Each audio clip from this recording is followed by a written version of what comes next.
Naalarma na si Pangulong Bongbong Marcos sa panibagong pangharas ng China sa Ayungin Shoal. Naghain ng diplomatic protest ang Pilipinas pero naghain din yan ang China at tinawag pa tayong troublemaker. Live mula sa Puerto Princesa, nasa frontline ng balitang yan si Gio Robles. Gio, ikwento mo nga sa amin ang personal mong naranasan sa resupply mission?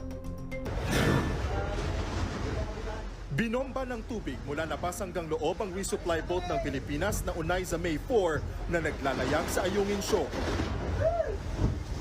Binabraso lang tayo ng mga barko ng China na doble o triple ang laki kumpara sa mga barko ng Pilipinas.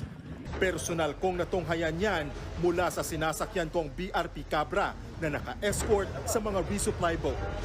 Palapit na tayo ngayon sa isa sa mga resupply boat ng Pilipinas kung saan makikita ninyo magkabilaan na binobomba ng water cannon